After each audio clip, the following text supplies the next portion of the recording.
What's going on, RepairShoppers? Oh, yeah, I apologize. That sounded really bad and cheesy. My name's Bobby. This is Feature Friday. Let's talk about some new quality of life stuff we've introduced. This week, we have 3 updates that I wanted to talk about because I felt like we've gotten enough feedback in these couple areas that it would be worth kind of surfacing them to everybody. So, first one I want to talk about is in the stock take lists section. So, let's head over there.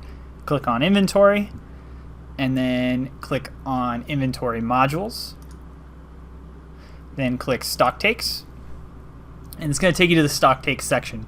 Real quick, for those of you that maybe are less familiar with what this section does, is this allows you to keep track and manage your inventory. Traditionally, people will do a stock take maybe every 6 months, sometimes once a year, sometimes even more than that.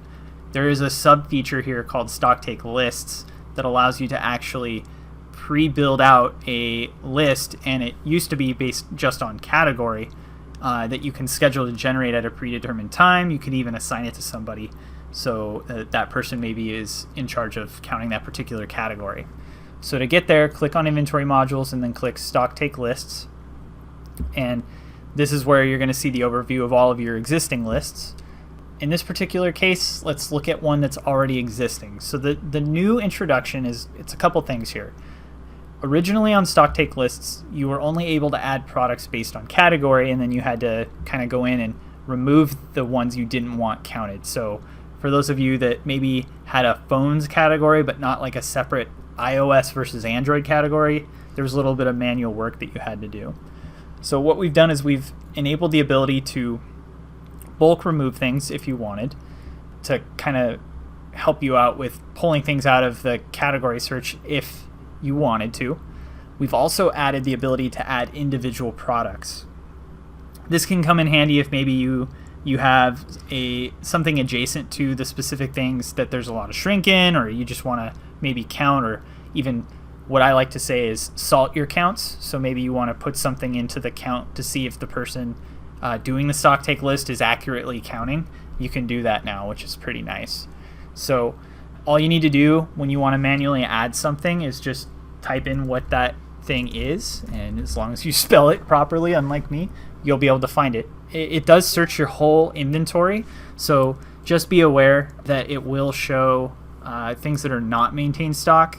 Those things won't be able to get added to a stock take because, of course, you're not tracking the instance of it. So yeah, you know how that goes. Anyway, again, we've added the ability to add individual products and the ability to bulk remove things from the stock take list section.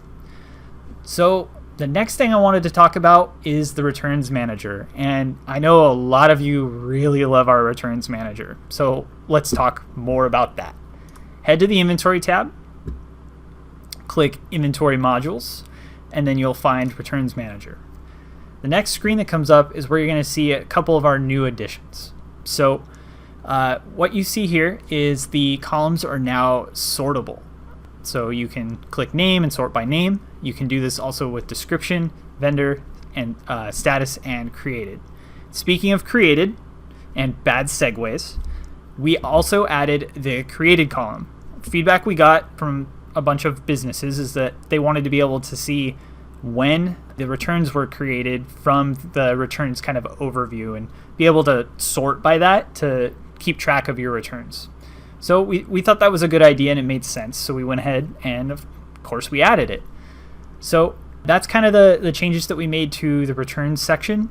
The next big thing we did is actually how we have you enter in returns themselves. So let me bring up one that I started today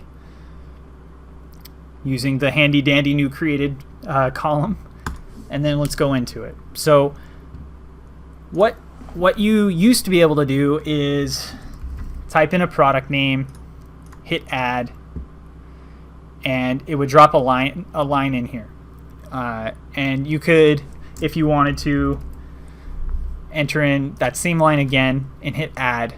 But there was no way really once you selected the serial number to differentiate. Let's say maybe the vendor took this top line and said that they would restock, or excuse me, they would RMA that for you, but maybe this bottom line, they were declining your RMA.